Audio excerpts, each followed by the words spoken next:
श्लोक 56 द्वितीय अध्याय।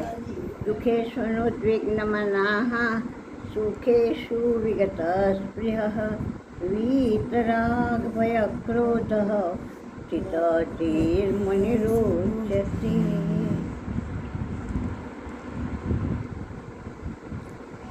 जिसका मन दुखों में उद्वेग रहित हो गया है और सुखों से जिसकी स्पृहा निकल गई है, मुझे सुख प्राप्त हो, मुझे ऐसा हो जाए, मेरा वैसा हो जाए, ये कोई अब स्पृहा इच्छा नहीं रही अंदर में। और जब ऐसे होगा तब ही राग भय और क्रोध से मुक्ति मिलेगी। तो ऐसा जो मुनि कहते हैं, जो मननशील व्यक्ति है, उसको स्थिर बुद्धि कहा जाता है। मैंने ये दूसरा एक उपाय बताया समत्व का। दुख और सुख जीवन में ये बहुत मुख्य द्वंद्व हमारे साथ रहता है। पल पल में हर समय छोटी छोटी बातों से मन उद्विग्न हो जाता है। जरा जरा सी बातों से मन में कुछ न कुछ खरा खोटा ख्याल आना, खरा खोटा भाव आना, ये हो ही जाता है।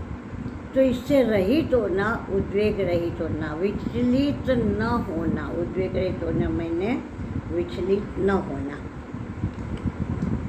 और सुख की कोई प्रकार की आशा न हो कि चलो इस बार ऐसे हुआ, अगली बार हमें अच्छा हो जाएगा।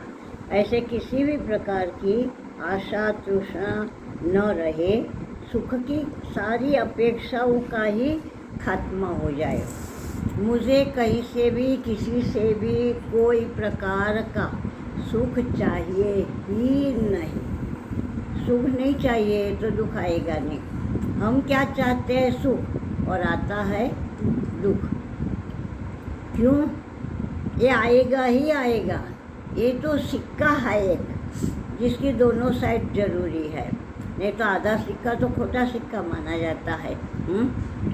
कई बार एक साइड जो एकदम घिस गई होती है, उधड़ गई होती है, वो सिक्का नहीं चलता बाजार में। इसी प्रकार से हम अगर सुख नहीं चाहेंगे तो दुख आएगा नहीं, क्योंकि द्वंद्व है। सुख चाहते हैं तो दुख पहले आएगा, सुख तो बाद में आएगा। हर दुख के पीछे सुख छिपा हुआ रहता है, जिस पर हमारा लक्ष्य नहीं जाता।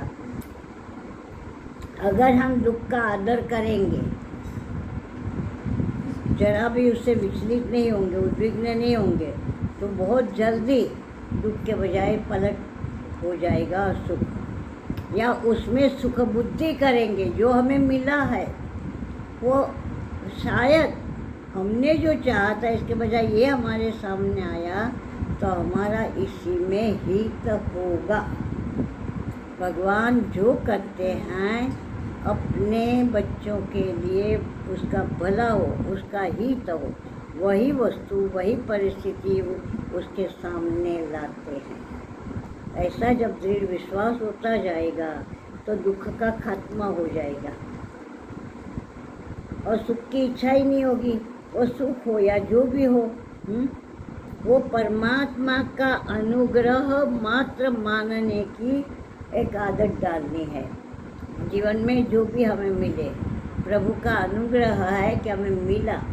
हमारी कोई लायकात नहीं थी इतनी जो हमें ये इतना सब मिला है। तो द्वित मैंने जो निकल गया है, राग भय और क्रोध, ये तीनों हमारे धैर्य का नाश करते हैं। राग के कारण भी धैर्य कई बार खो जाता है, और भय और क्रोध में तो रहता ही नहीं है वो। तो ये धैर्य बहुत आवश्यक अंग है जीवन का। अगर हमारे में धैर्य होता है तो कुछ भी हमारे साथ होता है, हमारे सामने आता है, अचानक परिस्थिति पलट जाती है और कुछ होता है, किसी का भी दोष न हो, तो भी अगर धैर्यवान होता है तो कुछ न कुछ उसका हल उसको तुरंत दिखाई देने लगता है। तो धैर्य अत्यंत जरूरी है। धैर्य केवल एक में नहीं चाहिए, परमात्मा की भक्ति में उसमें अरे होगा, अभी तो हम बच्चे हैं, अभी तो हम जवान हैं, धैर्य रखो, समय आएगा तो हम भक्ति में भी लग जाएंगे। अरे तेरी माँ और सास कितने लगे हैं, देख ले। तुम्हारे पिता दादा नाना कितने लगे थे, देख ले। हैं तो फिर तू उसका ये इंतजार क्यों कर रहा? अभी से इसी क्षण से, जो कल करना सो आज कर, आज करना सो अब। भगवान की दिशा में हमें कुछ भी शुभ कार्य करने की इच्छा हुई तो उसमें देर नहीं करनी। हमें परमात्मा के लिए कुछ करने की इच्छा हुई, उसमें देर नहीं करनी। बाकी सब में धैर्य रखना, जो आता है सो जाता है, तो प्रभावित नहीं होना और अपने बुद्धि को एकदम विचलित नहीं होने देना। तो वह ऐसा व्यक्ति मननशील होगा और इसीलिए उसमें धैर्य आदि गुण आए हैं, जो दैवी संपदा है।